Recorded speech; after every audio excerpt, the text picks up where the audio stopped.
All right. Hey, about that Eagle Life, Volume 2, we finally back at you. So sorry Yeah. for the delay. We're, hey, coming off a big win against those Dead Skins. Kane, how you feeling, brother, man? What was your takeaways from week 1? my takeaway was finally, after 5 consecutive losses to the Redskins, we finally got over that hump, got the monkey off the back. We really needed that win, really to get off to a good start for the season, but we needed to get that monkey off our back as well. Mm-hmm. So and overall, game. Yeah, overall good game. I mean, we had our ups and downs. We had some moments where I was questioning a few things, but a good win for us. So I was happy with that. Like throwing a lateral to somebody who's running full speed at you. Yeah, I mean, for me, I think it was a question more of Doug Peterson's play calling. Um, I I hate bubble screens. Okay, let's just get that out there. I despise bubble screens, and when we keep running them, it just, I mean, and I know what happened. Alshon Jeffrey missed the block, of course. Defensive back gets through. Of course, it was a bad pass to start with, and it was a backwards lateral. So you compound those things, and then to put it on top of that, Torrey Smith didn't even act like he saw the football standing right next to him. But that's what I took away from it. We had some potential. We're moving the ball, just running a normal offense, run the ball, slant here, in pattern here. We're doing a good job. And now you want to pull out the bag of tricks. That's what I don't understand. So that's what really, really got me hot. Doug Peterson's play calling. The defense was fairly effective. I really like the defensive line. To me, they really shut down the run. And then they exposed our weakness on the back end, of course, with our defensive backs. And then losing Darby really, really hurt us too. But we survived that game, so I'm not going to complain about it. Right. All right. So let's talk about what surprised us. I was glad to see Aguilar do his thing. Yeah. Maybe, we've talked about it before.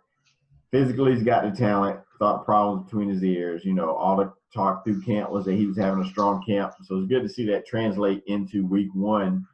Because if he can be a threat, that changes a lot of dynamics on how you're going to defend this team. Because you still got Jeffrey trying to get up to speed. Of course, Torrey Smith's a deep threat. But if you got Aguilar, who we know is fast and athletic, that could really change things. Yeah. That was a huge surprise. That was probably my number one surprise. Of course, everybody heard the training camp hype. Oh, Nelson Aguilar is catching everything that's thrown to him. He's catching everything that's thrown to him. Well, I'm the wait and see guy. Okay, I don't want to see the practice All-American or the practice Pro Bowl player. I want to see it on Sunday on the field. Right. And I ain't gonna say to my surprise, but I was pleasantly surprised that Aguilar caught everything that was thrown to him. Now, granted, everything pretty much hit him in the chest as well, and you're supposed to catch it. But, seeing it with his pass that, the drops and everything that's been haunting him, it was good to see. Stuff hit him in the chest before and ended up on the ground. So, let's see. Other surprises, I guess, with me was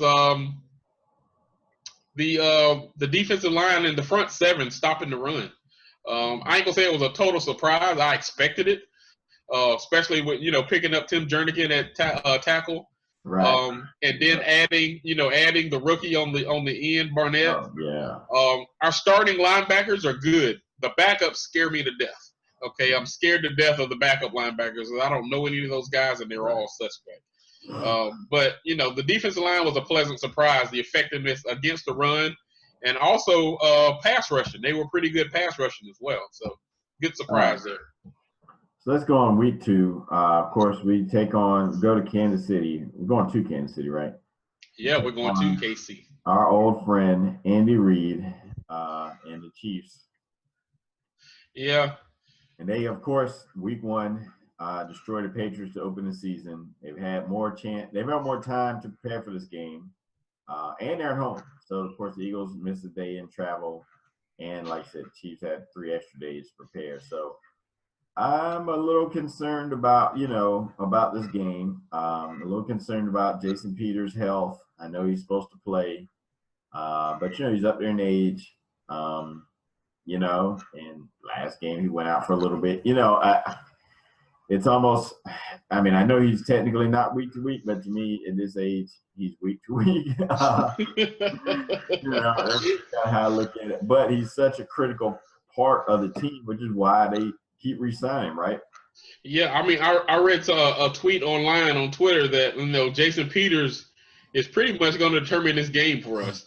Either we're going to be in the game because Jason Peters is there to protect us, protect Wentz, or we're not going to have a chance to do what we need to do on offense because Peters isn't there and can't protect Wentz.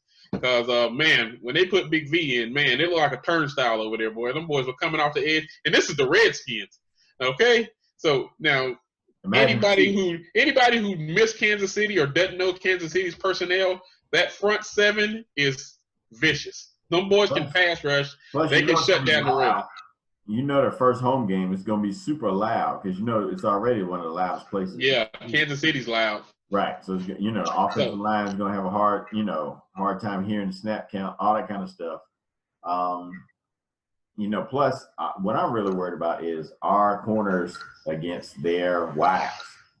They got some speed, no doubt. Yeah, I mean, week one, Jalen Mills gave up one less yard than the worst cornerback in the NFL. So, they keep statistics on this. Which cornerback gave up the most yards each week? He was second from being the worst of giving up yards. So, and we're talking about Tyreek Hill.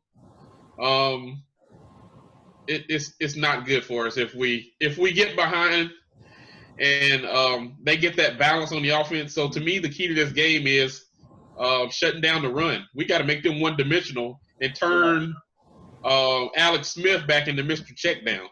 Because you got showing you got to account for him. Yeah, exactly. Now, the question is. And I don't know how much of a deal this really is, but obviously with Doug Peterson having worked there for a year or, a few years with Andy Reid in Kansas City, worked closely with Alex Smith as the quarterback coach, offense coordinator, does that give the Eagles some type of advantage, I mean, I don't think it gives either one of us an advantage. I mean, Andy knows what Doug Peterson likes. Peterson knows what Reid likes. So it's all a fact of who's gonna stay inside of their game plan. I mean, both of these guys love to pass the ball. I'm actually surprised now that Andy Reid's in Kansas City as much as he runs, versus when he was in Philadelphia. That on 3rd and 2, the Eagles were gonna pass just about every single time. And it drove me absolutely mad. But to me, Doug Peterson's catching that bad vibe, and he's got that itch. Because we do not run the ball. Now, going back to another negative from last week's game, man, the running game looked pitiful. Pitiful. Yeah, I mean, I have to run the ball better. I mean, LeGarrette Blount, it takes LeGarrette Blount 4 or 5. Yeah, it takes LeGarrette Blount 4 or 5 steps to get up to full speed. And by the time he takes 2 steps, they were in the backfield last week. And this is the Redskins. Right. I mean, the offensive line did not do a great job of run blocking last week. Let's just call it what it is. But at the same time, our running backs wasn't finding the space when they did get the ball. So, I don't know. Who do you think needs to step out for running back? Do you think Blount needs to start every week, or do you think we need to explore other options? I mean, where do you go? Do you go to Smallwood? I mean, Sproles we know isn't an every down back. And I don't look at Blount, especially at this age, as an every down back. You know what I mean? I look at Blount and Sproles as like specialists. Situation, yeah. But they're like opposite type specialists. So I know ideally you would have a guy in the middle, like we had Ryan Matthews, but of course I think his knee is still messed up, whatever, so they had to let him go. I don't know the whole story there. But I don't know. Smallwood, maybe if I see Smallwood in that role more consistently, it'd be easy for me to say. But I don't see him as a playmaker. He just seems like a guy to me. Maybe I'm wrong. But I mean, that's what he seemed like to me. I mean, all I could think was last week watching Dalvin Cook, slice up, no, slice up the Saints. I mean, for that, I mean, like, dude.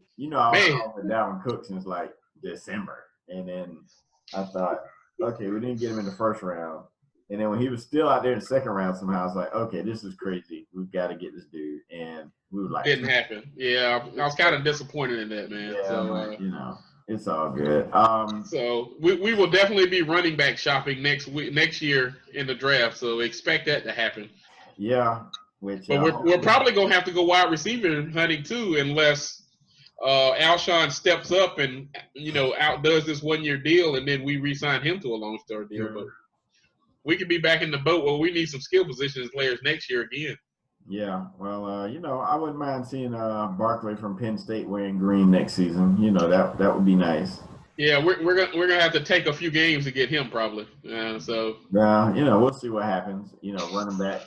Running backs, kind of normally aren't how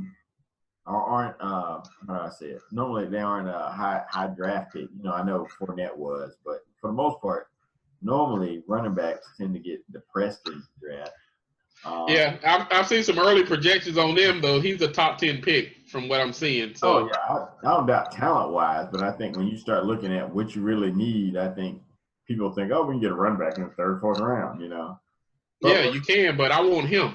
Oh yeah. All right, so let's go ahead and give some predictions for week 2. What is your prediction for the game against? Well, see, I'm a true homer, and I'm never going to say the Eagles are going to lose. So I'm saying we're going to win this game. We're going to find out a way. We're going to find a way to win this game. Okay. Yeah. And this is what's going to happen. Kareem Hunt last week, you had your way. Partner, it ain't happening this week. Sorry. You're going against a better front seven this week.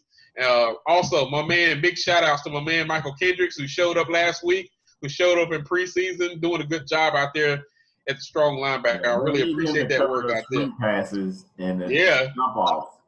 Yeah, exactly. So we're gonna shut down Hunt, and we're gonna find a way to control this Kansas City offense. Then my boy Wentz is gonna do this thing again. I'm calling it 3 touchdowns from the Wentz wagon. Okay. I like this. And I think Alshon gets his first one in Philly this week as well. I'm going to go with the Eagles, 27-21. Nice. Philadelphia. All right. So now let me take it right behind the curtain a little bit. All right. During games, any tiny negative thing that happens with Eagles, Kane is texting me. He's like, "Man, we suck. This is horrible. I can't believe." I never say we suck. We need work. We need.